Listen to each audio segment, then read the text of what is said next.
ሰላም ጤና ይስጥልን በመላው ዓለም የምትገኙ የተወደዳችሁ የሮሃ ቲቪ ተከታታዮች የጥር 27 2018 ዓ.ም የረፋድ ዜናዎችን ይዘንላችሁ ቀርበናል። ከኤርትራ ጋር የተጣላነው ጦራቸው በትግራይ ግድያና ዘረፋ ስለፈጸመ ነው ማለቱን ተከትሎ ኤርትራ ከጦርነቱ በኋላ አብይ አህመድ የክብር ሜዳሊያዎችና ምስጋና ሲያቀርብልን ነበር ስትል ንግግሩን አጣጥላለች። አብይ በፓርላማ ያቀረቡትን የውሸት ሪፖርትን በማስረጃ ተጋልጧል። ሰሙታላችሁ። ከባህር ዳር አቅራቢያ ከፍተኛ ውጊያ ተደርጓል። ፋኖ ባገዛዙ የታገቱ የኦሮሞ ተወላጆችን በኦፕሬሽን አስለቅቋል። ዝርዝር ወደ ግንባር መረጃዎችን ይዘናል። ብልጽግና በኢንቨስተሮች በኩል የገባበትን ዕዳ መስማማት ባለመቻሉ ጉዳዩ በእንግሊዝ ሕግ ሊታይ ነው ተብሏል። መረጃውን ይዘናል። አሜሪካ የኢራንን ድሮን መታመጣሏን አስታውቃለች። ውድ አድማጭ ተመልካቾቻችን አብራችሁ ልትቆዩ ከፈቀዳችሁ እነዚህ መረጃዎች በዝርዝር የምናሰማችሁ ይሆናል። የሮሃ ቲቪ ወቅታዊና ሀቀኛ መረጃዎች እንዲደርሷችሁ ቻናሉን ሰብስክራይብ፣ ላይክ እና ሼር በማድረግ አሁኑኑ ቤተሰብ ይሁኑ። ፋኖ በባህር ዳር አቅራቢያ በአገዛዙ ላይ በፈጸመው ጥቃት ድል መቀዳጀቱ ተገለጸ። በአማራ ፋኖ ብሔራዊ ንቅናቄ ቴዎድሮስ እዝ 102ኛ ኮር ስር ከሚገኘው 22ኛ ክፍለ ጦር የተውጣጡ የፋኖ አባላት በጠላት ብልጽግና ቡድን ወታደራዊ ኃይል ላይ ሊመከት የማይችል የደፈጣ ጥቃት በመፈጸም ድል መቀዳጀታቸውን ተገለጸ።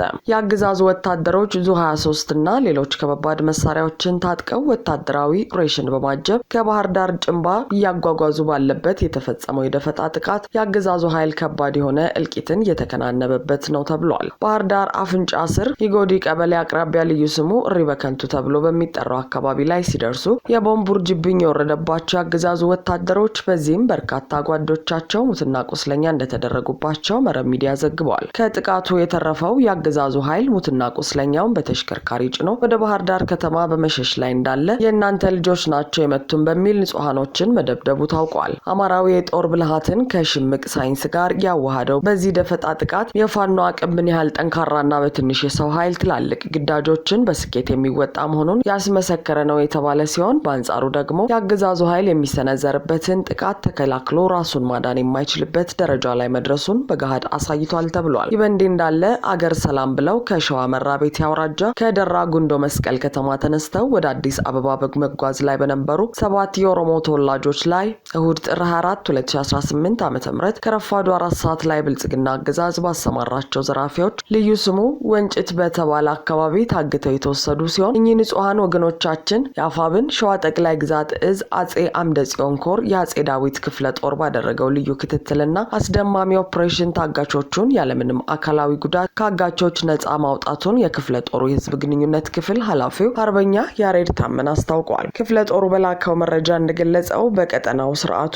ባሰማራቸው አጋቾች ተደጋጋሚ ወንጀል ሲፈጸም እንደነበር ገልጾ የድርጊት መፈጸሙን ከስፍራው መረጃው የደረሰው ክፍለ ጦራችን ወንጀሉ ከተፈጸመ ጀምሮ እስከ ምሽት 1 ሰዓት ድረስ በክፍለ ጦሩ ከፍተኛ አመራሮች በተመራው ልዩ ኦፕሬሽን በዘራፊዎች የታገቱትን ወገኖቻችንን ማስለቀቅ የተቻለ ሲሆን በኦፕሬሽኑ መሃል ከአጋቾች ጋር በነበረው የተኩስ ልውውጥ በአንደኛው አባል ላይ የማያዳግም እርምጃ መወሰዱን ገልጿል። ከታገቱት 7 ንጹሃኖች ወገኖች 5ቱ ሴቶች ሲሆኑ 2ቱ ወንዶች መሆናቸውን የገለጸው ክፍለ ጦሩ የታገቱ ወገኖች የቅርብ ቤተሰቦች በተገኙበት በሰላም መሸኘቱን በመግለጽ የታጋቹ ወገኖች የህዝብ ልጅ የሆነው የአማራ ፋኖ ላደረገላቸው ሁሉ ታላቅ ምስጋና ማቅረባቸውን አርበኛ ያሬድ ታመነ በላከው መረጃ አረጋግጧል። ኤርትራ ከጦርነቱ በኋላ የክብር ሜዳሊያዎችን ሲሸልሙን ነበር ስትል የአብይን ክስ አጣጣለች። የኤርትራ የማስታወቂያ ሚኒስትር አቶ የማነ ገብረ መስቀል አብይ አህመድ በህዝብ ተወካዮች ምክር ቤት ቀርበው የኤርትራን ጦር ሚና በተመለከተ የሰጡትን መግለጫ ከእውነት የራቀና ለጦርነት አጀንዳ ሰበብ ፍለጋ የቀረበ ሲሉ በጽኑ ተቃውመዋል። ሚኒስትሩ በማህበራዊ ትስስር ገጻቸው ባወጡት መግለጫ በብልጽግና በኩል አሁን እየቀረበ ያለው ክስ ቀደም ሲል ከነበረው ይፋዊ አቋም ጋር የሚጋጭ መሆኑን ጠቁመዋል። አቶ የማነ ገብረ መስቀል እንዳሉት የብልጽግና ፓርቲ መሪዎችና ከፍተኛ የጦር መኮንኖች በሰሜኑ ጦርነት ወቅትም ሆነ ከጦርነቱ በኋላ ለረጅም ጊዜ ለኤርትራ ሰራዊት ከፍተኛ ምስጋና ሲያቀርቡና የመንግስት የክብር ሜዳሊያዎችን ሲሸልሙ እንደነበር አስታውሰዋል። አሁን የቀረበው ክስ ግን ይህንን የታሪክ እውነታ የካደና የህዝብን ግንዛቤ ለማዛባት የታለመ ነው ብለዋል። ሚኒስትሩ አክለውም አሁን እየቀረበ ያለው ክስ የባህር በር ጥያቄን መሰረት አድርጎ በኤርትራ ላይ ለታቀደው ወታደራዊ አጀንዳ ማመቻቻና ማሰባሰቢያ እንደሆነ ማሰባሰቢያ እንዲሆን ታስቦ የተዘጋጀ ነው ሲሉ ገልጸዋል። አብይ በንግግሩ ወቅት የተጠቀመውን የጎላን ኮረብታዎች ንጽጽርም ሚኒስትሩ ጠቅሰውታል። የጎላን ኮረብታዎችን እንደ ምሳሌ መጥቀሳቸው በኤርትራ ላይ ያላቸውን ህገወጥ የጦርነት ፍላጎት በግልጽ የሚያሳይ ነው ብለዋል። ትናንት በፓርላማ ኤርትራ በጦርነቱ ወቅት አደረሰች ያለውን የሰብአዊ መብት ጥሰት እያነሳ ሲከስ የነበረው ብልጽግና ባለፉት ዓመታት በፓርላማው ከተነገሩ ንግግሮች ጋር የሚጣረስና የብልጽግናን ውሸት በራሱ አንደበት ያጋለጠ ነውም እየተባለ ነው። ለአብነትም 2013 ዓ.ም በፓርላማ ኤርትራ የኢትዮጵያ ሉዓላዊ ድንበር አልፋ ለምን እንደገባች በተጠየቀበት ወቅት መከላከያ በቂ ጉልበትና አቅም አለው፣ የኤርትራ እርዳታ አያስፈልገውም ሲል ኤርትራ ወደ ትግራይ አልገባችም ብሎ የካደ ሲሆን በተመሳሳይ በ2014 ዓ.ም በፓርላማ ንግግሩ የኤርትራ መንግስትና የኤርትራ ህዝብ ከልብ እናመሰግናለን፣ እነሱ ባይኖሩ ጦርነቱ ምን እንደሚሆን ግልጽ ነው ሲል የሚጣረስ ንግግር አድርጎም ነበር። እንዲሁም በዚሁ የ2014 ፓርላማ ንግግር ኤርትራ ወደ ትግራይ ለምን ገባች የሚለው ጥያቄ ሲበረታ የኤርትራ ሰራዊት ድንበር ላይ በአልጀርሱ ስምምነት የተፈረደለትን መሬት ብቻ ይዞ ነው ያለው የሚል ንግግር ማድረጉ የሚታወስ ነው። ታዲያ አሁን ከኤርትራ ጋር የገባበትን ውጥረት ተከትሎና የህወሓትንና የኤርትራ ግንኙነት ያሰጋው ብልጽግና እነዚህን ንግግሮች በሚያፋርስ ሁኔታ በትናንቱ የፓርላማ ውሎ ከኤርትራ ጋር የተጣላ ነው፣ ትግራይን ስላፈረሱና ስለዘረፉ ነው ሲል ንግግር አድርገዋል። እነዚህን የአብይ ቅጥፈቶች እያነሳ መሞገት የሚገባው ፓርላማ ሁሉንም የአብይ ቅጥፈቶች በጭብጨባ እያጀበ ማለፉ የህዝብ አግራሞትን የጫረ ክስተት ሆኗል። ይህ በእንዲህ እንዳለ አብይ አህመድ IMF ስለ ኢትዮጵያ የ2026 የኢኮኖሚ እድገት ትንበያ አስቀምጧል ብለው ያቀረቡት አሃዝ የተሳሳተ እንደሆነ መረጃዎችን በማጣራት የሚታወቀው ኢትዮጵያን ቼክ አጋለጠ። አብይ አህመድ ትናንት የህዝብ ተወካዮች ምክር ቤት ቀርበው የዓለም አቀፍ ገንዘብ ድርጅት IMF ኢትዮጵያ በያዝነው የአውሮፓውያኑ 2026 ዓ.ም 9.3% ታስመዘግባለች ብሎ ተንብዮአል ብለው ለፓርላማ አባላት ገለጻ ያደረጉት አብይ የዘንድሮ የበጀት ዓመት የ6 ወር አፈጻጸም ሪፖርት ባቀረቡበት ውሎ በያዝነው የፈረንጆች ዓመት ኢትዮጵያ 10% እድገት እንደሚኖራት አገዛዛቸው እንደተነበየ በተናገረበት ወቅት የኛ ኦሪጂናል እቅድ 9.2% ነው። IMF የኢትዮጵያ 2026 እድገት 9.3% ይሆናል ብሎ ተንብዮአል። ኦሪጂናሉ ካቀድነው በ0.1% የተሻለ ነው ማለት ነው። አሁን ካሰብነው 10.2% 1% በታች በእኛና በIMF መካከል የትንበያ ልዩነት አለ ሲሉ አብይ ለፓርላማ አባሎች ተናግረው ነበር። ይሁንና ኢትዮጵያ ቼክ በዚህ ዙሪያ ባደረገው ማጣራት መረጃው የተሳሳተ መሆኑን አረጋግጧል። የዓለም አቀፍ የገንዘብ ድርጅቱ በኦፊሴላዊ ፌስቡክ ገጹ እንዲሁም በድረ ገጹ ላይ ባለፈው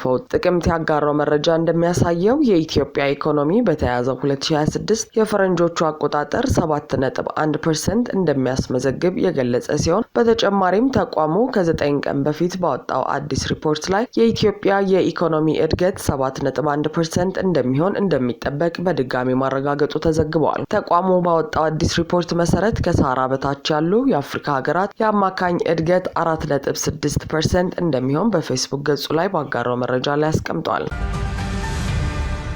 የብልጽግናው አገዛዝ የገባበት የዕዳ ውዝግብን ተከትሎ አበዳሪዎች የህግ እርምጃ ለመውሰድ ማቀዳቸው ተገለጸ። ብልጽግና የኢትዮጵያን ቦንድ የያዙ ኢንቨስተሮች ቡድን በኩል የገባበትን የአገሪቱ የሁለትዮሽ አበዳሪዎች $1 ቢሊዮን ዕዳ ውዝግብና ተደርሶ የነበረውን የመጀመሪያ ደረጃ ስምምነት ውድቅ ማድረጉን ተከትሎ አበዳሪዎች ጉዳዩን ወደ ህግ ለመውሰድ ማቀዳቸውን ሮይተርስ ዘግቧል። የቦንድ ባለቤቶቹ ጊዜያዊ ኮሚቴ ሰኞ ዕለት ባወጣው መግለጫ በቻይናና በፈረንሳይ የሚመራው የኢትዮጵያ ይፋ አበዳሪዎች ኮሚቴ የቀረበውን የዕዳ ሽግሽግ ረቂቅ ስምምነት የቡድን 20 የተመጣጣኝ አያያዝ መርህን አይከተልም በሚል ውድቅ ማድረጉን ተከትሎ ጉዳዩን ወደ ፍርድ ቤት እንደሚወስዱት አስታውቀዋል። በቡድን 20 የጋራ ማዕቀፍ መሰረት የተመጣጣኝ አያያዝ መርህ የግል አበዳሪዎች ልክ እንደ ይፋዊ የሁለትዮሽ አበዳሪዎች ሁሉ ተመሳሳይ የዕዳ ኪሳራ እንዲጋሩ ያስገድዳል። የቦንድ ባለቤቶችን ቡድን መግለጫ ጠቅሶ ሮይተርስ እንደዘገበው በፈረንሳይና በቻይና የሚመራው የይፋዊ አበዳሪዎች ኮሚቴ የተሰጠው ውሳኔ ፍጹም ምክንያታዊ ያልሆነ ነው ብሎ ኮሚቴው ያምናል ብሏል። ብልጽግና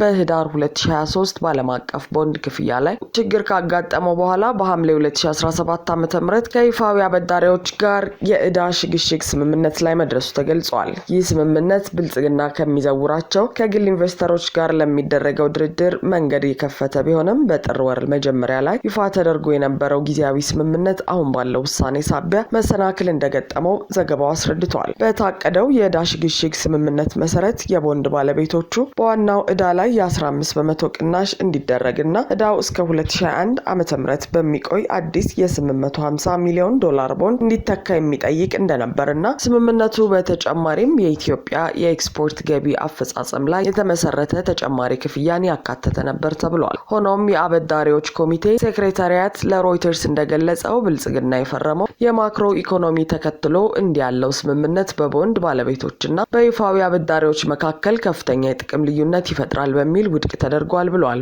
የዕዳ ፍትሃዊነት ተሟጋች የሆነው ዴፕት ጀስቲስ ቡድን ዋና ዳይሬክተር ሄዲ ቾው የይፋዊ አበዳሪዎች ኮሚቴን ውሳኔ በመደገፍ የቀረበው የቦንድ ባለቤቶች ስምምነት የኢትዮጵያ ሕዝብ ከፍተኛ ዋጋ እንዲከፍል የሚያስገድድና መሰረታዊ የሕዝብ አገልግሎቶችን አደጋ ላይ የሚጥል ነበር ሲሉ ገልጸዋል። በተቃራኒው ከ45% በላይ ኢንቨስተሮችን የሚወክለው የቦንድ ባለቤቶቹ ኮሚቴ የይፋዊ አበዳሪዎች ኮሚቴ ውሳኔ እርግጠኛ ለመሆኑን የሚያሰፋና መፍትሄውን የሚያዘገይ መሆኑን በማስጠንቀቅ ቡድኑ አሁን ግን ያልተከፈለውን ዋና ዕዳና ወለድ በእንግሊዝ ፍርድ ቤቶች በኩል ለማስከበር ማቀዱን አስታውቋል።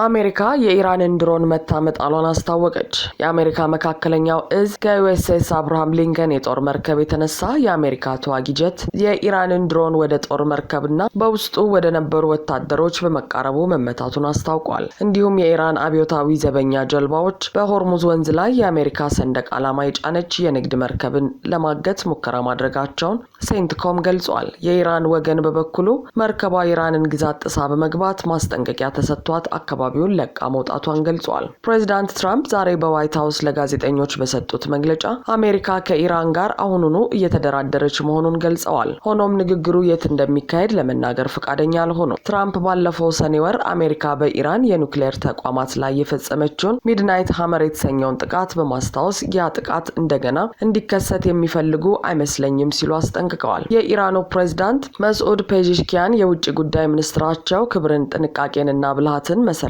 ያደረገ ድርድር እንዲያደርጉ መመሪያ መስጠታቸውን ገልጸዋል። ሆኖም ድርድሩ ፍትሃዊና ምቹ ሁኔታዎች የተሟሉለት መሆን እንዳለበት አሳስበዋል። ሁለቱ ወታደራዊ ግጭቶች ቢኖሩም የፊታችን አርብ ይካሄዳል ተብሎ የሚጠበቀው ንግግር እስካሁን አልተሰረዘም። የአሜሪካው ልዩ መልእክተኛ ስቲቭ ዊትኮፍ ከኢራን ወገን ጋር እንደሚነጋገሩ ተገልጿል። ንግግሩ የሚካሄድበትን ቦታ በተመለከተ በኦማንና በቱርክ መካከል ምርጫ እየተደረገ ሲሆን ኢራን ድርድሩ በኦማን እንዲሆንና በኒውክሌር ጉዳይ ላይ ብቻ እንዲያተኩር ፍላጎት እንዳላት ተዘግቧል። አድማጭ ተመልካቾቻችን የሰዓቱ የሮሃ ቲቪ ዜናዎች የተከታተላችኋቸውን ይመስሉ ነበር። አብራችሁን ስለነበራችሁ ከልብ እናመሰግናለን። ሰላም።